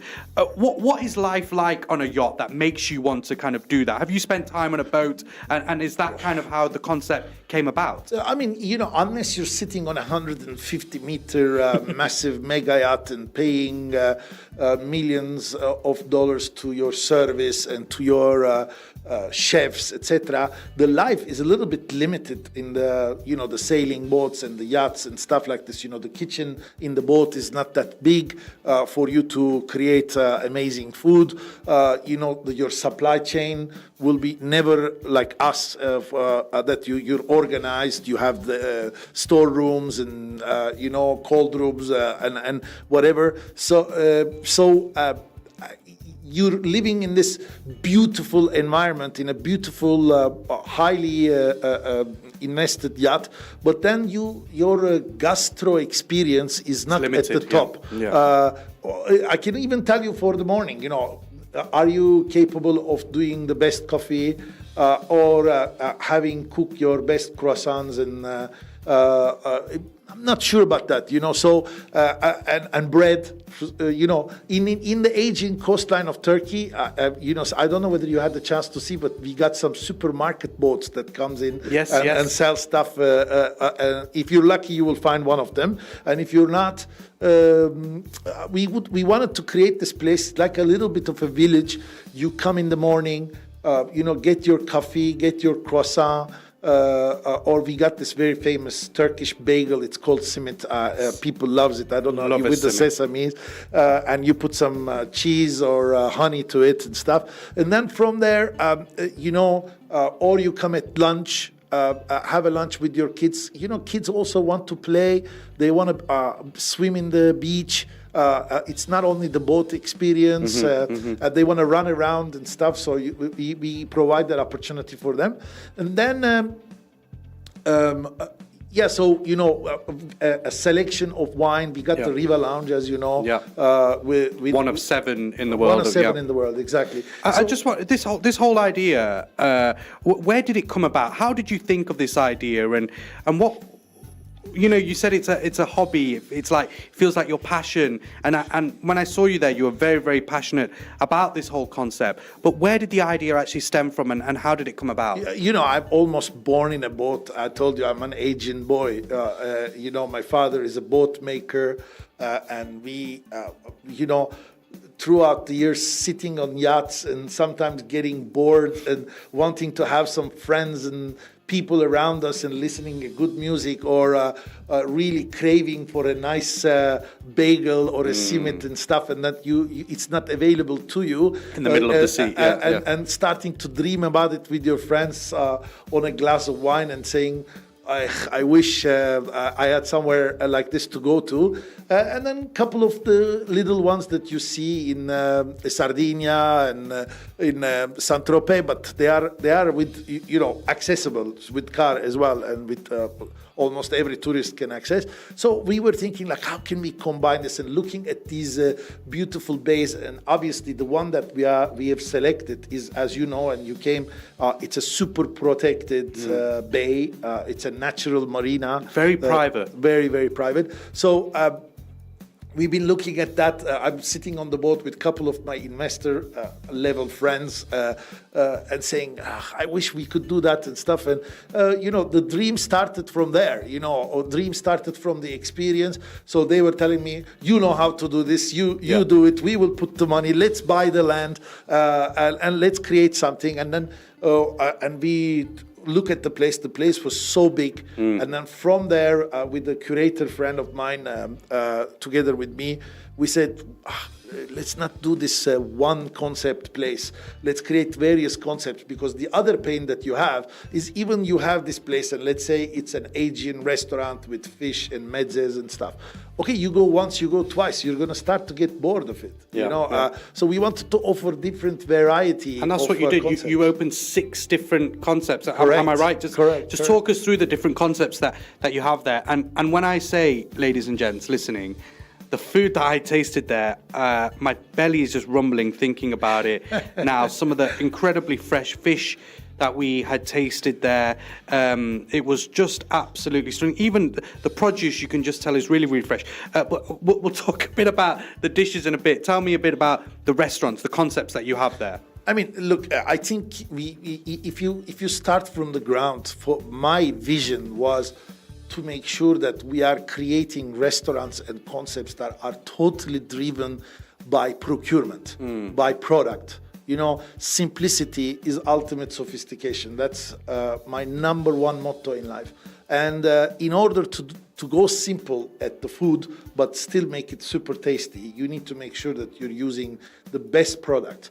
We have 3 people working in our procurement team only to research and buy the best products that are available to us from Greece, from our surrounding, from Turkey and outside Turkey. Each one of them has got its own specialty. I mean, we buy the tomato from a guy who is raising it. We are, our olive oil is our own, but for cooking, we're using the best Spanish olive oil that is available in the world. We got our own fishermen to buy the fish and stuff like this. So the concepts are all, whatever they are designed based on product, first of all. What's and as I told you, it's the ritual of the day. So we said, okay, we need breakfast and we need bread. So we have a bakery for that. And then we want lunch where you can have burgers and pizzas. You remember the cheeseburger? Yes. The last day that we had. So, I think I had about 3.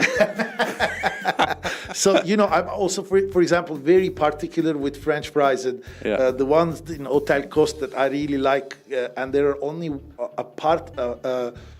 type of potatoes that you can buy from some parts of Anatolia that you can do that potatoes. And so we're buying it and we're keeping it in our storeroom for a year, etc., etc. So there's some really attention to detail. So we got the kitchen where we do the Caesar salads and burgers and pizzas and etc. Oysters while you're sitting on the beach during the day. And then we have the Riva Lounge. Which is really where our cold cuts, platters, and on top of it, super nice cocktails. As you said, there is only 7 Riva lounges in the world, and it's all designed by Riva Furnitures and stuff. So we got a super cocktail curator, a bartender, award-winning bartender, and then we have an Italian restaurant, Isabel's, for example.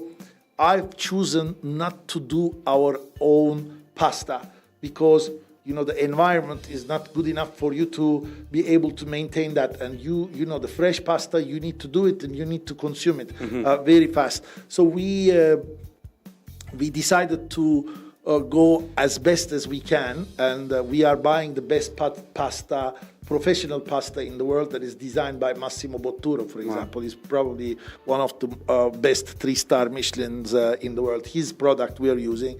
So hence the reason the pastas are amazing. So we got Isabel's, which is the restaurant of the Italian restaurant. Then we have the Miori by the Sea, which also the entire concept takes its name from.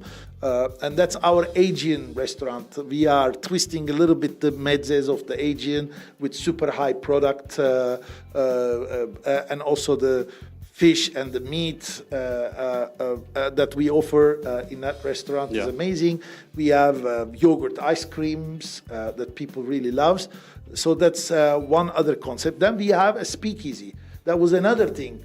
At night, okay, you're sitting on your boat, your friends, you want to party. Go somewhere a little bit small, listen some good music. If there is a friend of you who can actually DJ, so bring him to DJ for you and stuff. So we didn't have. So what we did is we are converting our indoor dining area into a speakeasy at nights for people to come and party when and if necessary. And then the bakery as well. Yeah, Can't forget absolutely. The bakery was phenomenal, and some of the pizzas coming out of the stone-baked oven were just incredible. Really, really nice food. And when I say nice food, you know, I've been lucky enough to explore a lot of the world and taste nice food. And the food there, I have to admit, was excellent. What also struck me as well, Yeet, was actually the service that was available there, and how there was a lot of similarities to the kind of service that Dubai offers. Now, as a Dubai guy now, and I have been for some time, and have visited this country and this city in particular for a long, long time, when I go to other places, the service is just no way near as good as what Dubai offers. How much have you taken reference of what Dubai has done over the last few years and implemented it into your new place in Miori? Because I saw some similarities. Full on. It's a natural DNA shift, I would say, right? You know, you're used to this. I'm used to this level of service, and I have to say, you know, Dubai also progressed. Dubai has always had a really nice service, but you know, knowledgeable and know-how level service was not there, but it is today also there. You know, you don't receive attitudes here like when you go to Paris and when you go to London and like when you go to New York, you know, and obviously, you know, Turkish hospitality is already there. What we needed to do is we needed to make sure we bring the right people, the right skill set, and train them nicely with the higher level of skill sets that are there, their leaders, and to make sure that, you know, we provide them an environment that they also love living and be a part of it. I mean, I can assure you, we will definitely go to a 1-star next year and 2-star the following year. And that's the ambitions. That's the ambition, and most probably they also would like to be a part of it and write that into their CV. Do you think that's a lot more difficult as a gastro dining destination where you've got so many different concepts? You know, what are you hoping? You're hoping, is it that the Italian restaurant will get a star, or are you hoping the whole concept will get a star? How does it work? It's a very good question, by the way. No, we will get stars on different restaurants. Okay. And I believe it will be Miori by the Sea, and Isabel's will be the. By the way, we forgot one. You know, we also have an omakase. We got the oko, you know, in the place. But I think for us, the most important two restaurants, the two gastro, would be between Miori by the Sea, the Aegean, and the Isabel's, the Italian. You know, I'd love to have the conversation with you when you definitely get those stars, Yeet. I want to talk a bit about the kind of people that you want to see there. You know, obviously it's people who are wealthy enough to have yachts and super yachts and park up there. So what is the kind of clientele? Who have you seen? Who are you expecting to come to Miori? You know, it's definitely not the blink culture because it's the people that who really understand the sea culture and the yachting and sailing culture. You do this automatic separation while you do that. You know, the sailors, the people that who are influenced with the sea and loves to the nature, they are a different type of people already. They have certain finesse, they have certain amount of income, so you separate yourself. We like that. Obviously, we are not the most cheap and affordable restaurant due to the reason of where we sit and what we serve and what's the product that we are looking after. So there are a couple of natural selection processes that are happening when you are actually coming into our restaurant. One is because you need to reach there by the sea. Two, you really need to want to go there, so you're going to come with a car somewhere and then ask us to pick you up. And then two, you got to be ready to pay a certain amount of fee that Turkey generally is not used to. And to be honest with you, we are designing, or we have been designing this organization and the destination to make sure that the Turkey and the Aegean coastline and Göcek is known more and more by the the mega yachts and mega yacht owners. Just before we quickly go to the news, and stick with us because there's loads that we can still discuss.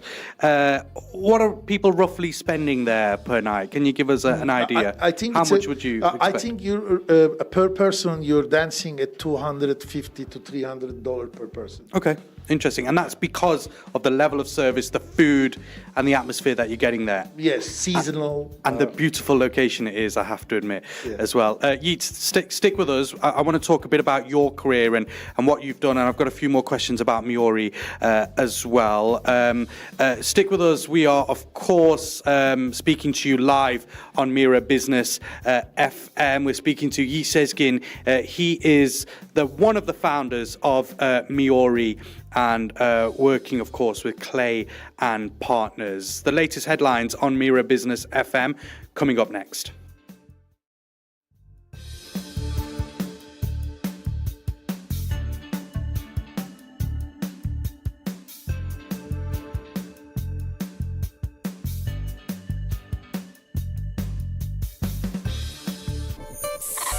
Mira Business FM.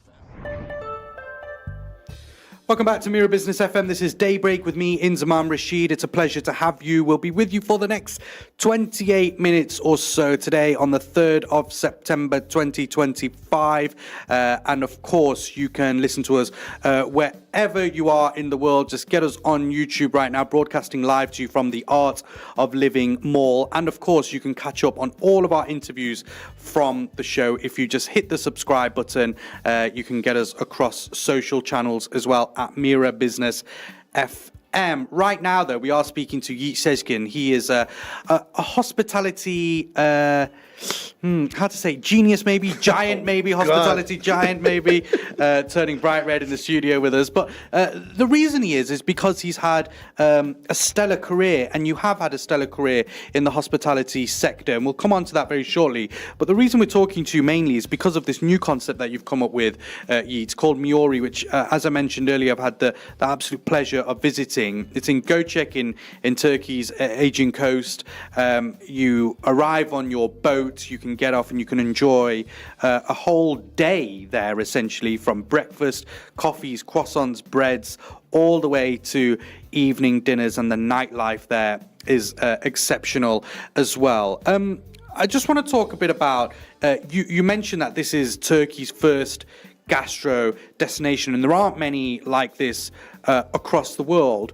What do you think this says about Turkey and where it puts Turkey, not just Göcek as this place where many kind of millionaires and high net worth individuals and families are going, but what does it tell you about Turkey? I mean, look, it's one of my countries. My mom is from Turkey, and as I told you, and so is my father from Greece, and this is a beautiful, literally the paradise destination. The Greek mythology says that the Greeks used to take their gods to live in the paradise in that zone of the world, in Datça, Göcek Peninsula. I honestly think, the Turkey's, despite the fact the Turkish hospitality culture is there, the right brands, the right gastro, the right service was not delivered. I wanted to make sure that I bring something to the country where people start to get to know a more refined hospitality, and get a sample from us and continue to do it in the rest part of the world, rest part of the Turkish coastline. Just give a little bit of a lead, like just give something back to the country, and then also, it's a business opportunity for us, right? It's not been done, and through times you will see, and you're one of the first ambassadors. Everybody's going to talk about us. We wanted to create this destination that you put it in your plan when you're coming into the Aegean coastline. You're going to design your plan and your routes by saying, I'm going to make sure that we are going and stopping by in Miori. On the business side of things, How does it work in some of the off season as well? I mean, are you kind of putting all your eggs in the basket of the peak season for people to arrive, and that's where you're going to make your money? Are you confident that it is going to be a money making